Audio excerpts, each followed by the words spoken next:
Bismillahirrahmanirrahim. Assalamualaikum warahmatullahi wabarakatuh. Selamat datang kembali pada kelas Matematika Ekonomi dan Bisnis. Kali ini kita akan membahas tentang kuis yang kita berikan beberapa minggu yang lalu.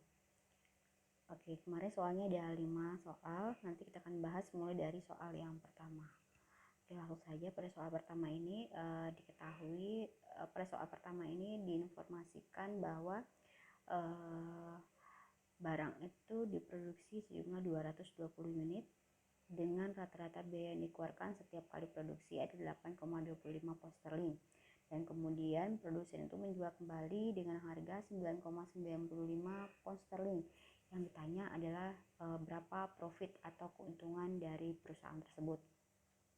Nah, dari soal ini maka yang diketahui adalah jumlah unit barang yang dihasilkan. Di sini kita misalkan Q yaitu 220 unit. Kemudian rata-rata biaya yang dikeluarkan di sini kita misalkan C yaitu 8,25 pound sterling. Kemudian harga jualnya kita misalkan dengan P yaitu 9,95 pound sterling. Ditanyakan adalah keuntungannya. Oke, dalam ekonomi kita sepakati kemarin menggunakan simbol P. Nah, P sama dengan TR min TC, total revenue dikurangi total cost, berarti total penerimaan dikurangi total biaya. Oke, di sini total penerimaan berarti kan harga jual dikalikan dengan jumlah unit barangnya, berarti P kali Q. Kemudian TC-nya adalah biaya yang dikeluarkan sekali produksi dikalikan dengan jumlah barang yang dapat diproduksi sehingga diperoleh P sama dengan P kali Q min C kali Q. Nah, di sini kita substitusikan semua yang kita ketahui pada bagian di atasnya. P-nya 9,95 dikali Q 220, kemudian dikurangi 8, C-nya 8,25 dikalikan 220 sama dengan 374 pound sterling. Nah, kalau kita menggunakan cara yang kedua juga bisa-bisa saja gitu. Kita sederhanakan yang bagian P sama dengan P kali Q min C kali Q ini kita keluarkan nilai Q-nya, maka nanti tersisa P min C kali Q. P min C itu selisih dari harga jualnya dengan harga produksinya. Di sini 9,95 dikurangi 8,25 menjadi 1,7 dikali 220 sama dengan 374 pound sterling. Hasilnya pasti sama. Oke, ya sehingga untuk soal ini jumlah keuntungannya adalah 374 pound sterling. Kemudian soal yang kedua, kita diminta untuk melakukan faktorisasi dari persamaan berikut. Nah, untuk mempermudah perhitungan kita sederhanakan dulu persamaannya gitu kalau bisa disederhanakan. Di sini karena persamaan ini bisa kita bagi dengan 2 ya dari setiap koefisiennya, maka di sini jadinya 2-nya kita masing-masing bagi 2 ya, x kuadrat min 5x plus 6 sama dengan 0. Nah, berikutnya adalah kita akan mencari dua nilai di mana jika kita tambahkan menjadi negatif 5, jika kita kali menjadi positif 6. Nah, di sini kita ambil min 2 dan min 3. Berarti karena min 2 ditambah min 3 adalah min 5, kemudian min 2 dikali min 3 adalah positif 6, sehingga diperoleh x min 2 kali x min 3 sama dengan 0. Diperoleh x sama dengan 2 atau x sama dengan 3.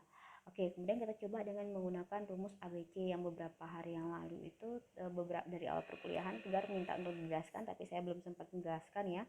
Di sini saya coba jelaskan menggunakan rumus ABC. Rumus ABC itu rumusnya adalah x12 sama dengan min b plus minus b kuadrat akar b kuadrat min 4ac per 2a. Nah, x12 sama dengan negatif b-nya. Oke, di sini sebelum kita ke bahasan ini kita lihat dulu koefisiennya a itu adalah 2. B-nya adalah negatif 10, C-nya adalah 12. Nah, kita substitusikan min negatif 10 plus minus akar dari negatif 10 dikuadratkan min 4 kali 2 kali 12 per 2 kali 2. Nah, A-nya 2. Nah, sehingga F keduanya adalah negatif dikali negatif adalah positif. Jadinya positif 10 plus minus akar min negatif 10 dikuadratkan adalah positif 100 dikurangi 96.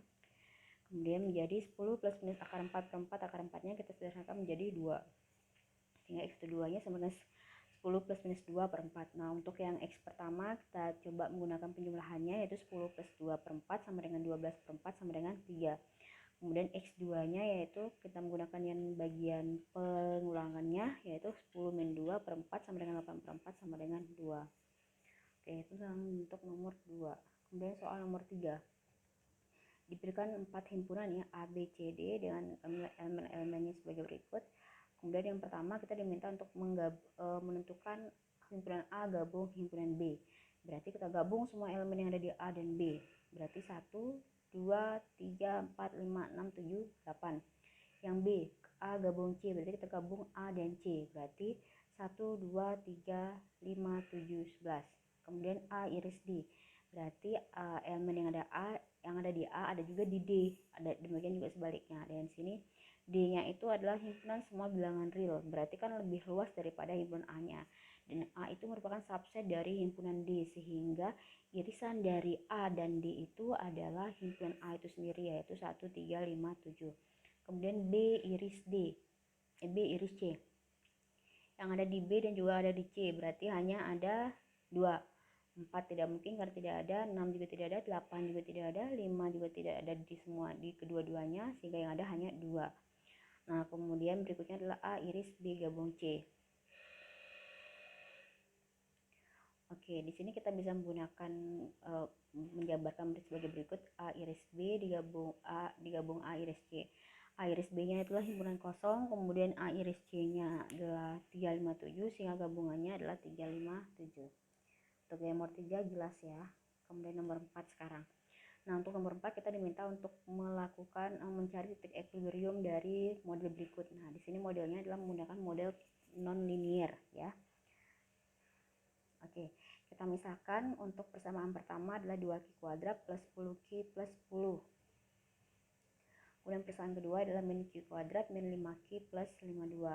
Nah, keseimbangannya terjadi jika persamaan 1, dalam hal ini adalah persamaan 1 sama dengan persamaan 2, yaitu 2Q kuadrat plus 10Q plus 10 sama dengan negatif Q kuadrat min 5Q plus 52. Ini kita kelompokkan sehingga kalau kita sederhanakan menjadi Q kuadrat plus 5Q min 14 sama dengan 0. Nah, ini kita selesaikan dengan rumus ABC ataupun faktorisasi. Misalkan di sini saya menggunakan faktorisasi. Jadi teman-teman bisa coba dengan menggunakan rumus ABC. Nah, di sini Q plus 7, berarti kita akan mencari dua nilai di mana jika kalau dijumlahkan menjadi 5 dan kalau jika dikalikan menjadi negatif 14. Nah, di sini 7 dan negatif 2. Berarti kan positif 7 sama negatif 2 adalah positif 5. 7 kali min 2 adalah min 14. Oke, sesuai ya. Jadi di sini kita jabarkan Q plus 7 dikalikan Q min 2 sama dengan 0. Diperoleh Q-nya sama dengan min 7, atau di sini mohon maaf ini tulisnya atau ya, atau Q sama dengan 2. Nah, karena ini adalah karena pada kehidupan sebenarnya nilai Q itu tidak ada yang positif gitu ya. Jadi kita tidak ada yang negatif, sehingga kita ngambil yang positif. Di sini Q-nya sama dengan 2. Nilai Q sama dengan 2 ini kita substitusikan ke salah satu dari persamaan 1 atau 2. Misalkan di sini saya masukkan ke yang pertama, persamaan kedua, karena lebih sederhana ya. Kita masukkan min Q kuadrat min 5Q plus 52 menjadi 38, sehingga solusi keseimbangan yang terjadi yaitu pada P sama dengan 38 dan Q sama dengan 2. Kemudian soal yang terakhir diberikan fungsi permintaan dan penawarannya sebagai berikut. P min 5Q plus 80 adalah fungsi permintaannya, P sama dengan 2Q plus 10 adalah fungsi penawarannya. Nah, yang pertama kita diminta untuk menentukan titik equilibriumnya, kemudian yang kedua diminta menentukan titik equilibrium setelah jika diberikan pajak Rp7 per unit, dan yang C-nya kalau seandainya ditambahkan subsidi sebesar Rp7 per unit. Nah, oke. Untuk yang pertama yaitu kita misalkan dulu P sama dengan min 5Q plus 80 adalah persamaan pertama, kemudian P sama dengan 2Q plus 10 adalah persamaan kedua. Nah, untuk bagian A berarti keseimbangan terjadi ketika jumlah permintaan sama dengan jumlah penawaran, dan dalam hal ini adalah berarti persamaan satunya sama dengan persamaan 2. Nah, di sini min 5Q plus 80 sama dengan 2Q plus 10. Kemudian kita kelompokkan yang sejenis menjadi Q sama dengan negatif 70 per negatif 7, jadinya adalah positif 10. Nah, nilai Q yang diperoleh yaitu 10 disubstitusikan ke salah satu persamaannya. Misalkan disubstitusikan ke persamaan yang kedua, diperoleh 2 kali 10 ditambah 10 adalah 30. Sehingga titik keseimbangannya yaitu P sama dengan 30 dan Q-nya sama dengan 10. Oke, untuk yang bagian B, penambahan pajak sebesar Rp7 per unit.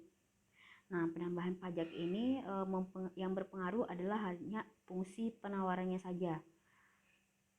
Jadi dia itu bersifat menambah harga. Berarti fungsi harganya yang ada di persamaan yang kedua, yaitu P sama dengan 2Q plus 10, jika ditambahkan pajak seberat Rp7 per unit, berarti ditambah 7, berarti P sama dengan 2Q plus 10 plus 7, menjadi 2Q plus 17. Ini kita misalkan dengan persamaan ketiga. Nah, berarti keseimbangan terjadi jika jumlah permintaan sama dengan jumlah penawaran. Nah, dalam hal ini kita misalkan yaitu persamaan 1 sama dengan persamaan ketiga. Berarti min 5Q plus 80 sama dengan 2Q plus 17. Sehingga diperoleh Q-nya adalah 9. Nah, nilai Q sama dengan 9 ini disubstitusikan ke persamaan 1 atau 3. Bebas yang mana. Gitu. Ingat persamaan yang baru ya. Persamaan yang baru untuk kalau untuk yang penawarannya. Di sini kita ambil misalkan yang persamaan ketiga, berarti 2 kali 9 tambah 17 adalah 45. Sehingga titik keseimbangannya setelah diberikan pajak adalah 45,9. Kemudian berikutnya adalah dengan penambahan subsidi. Nah, penambahan subsidi ini bersifat mengurangi harga. Sehingga yang tadinya fungsi penawaran P sama dengan 2Q plus 10 menjadi 2Q plus 10 min 7, yaitu P sama dengan 2Q plus 3. Nah, kemudian keseimbangannya seperti biasa. Kita samakan persamaan 1 dan persamaan keempat. Di sini berarti min 5Q plus 80 sama dengan 2Q plus 3. Nah, kita sederhanakan sehingga diperoleh Q sama dengan 11. Nah, nilai Q sama dengan 11 kita substitusikan ke persamaan 1 atau 4. Diperoleh, misalnya di sini kita masukkan ke persamaan keempat. Menjadi 2 kali 9 ditambah 3. Mohon maaf, di sini 2 kali 11 ya. 2 kali 11 ditambah 3, yaitu 22 ditambah 3 sama dengan 25. Sehingga titik keseimbangannya itu 25,11. Oke. Demikian yang dapat saya sampaikan. Terima kasih atas perhatiannya. Wassalamualaikum warahmatullahi wabarakatuh.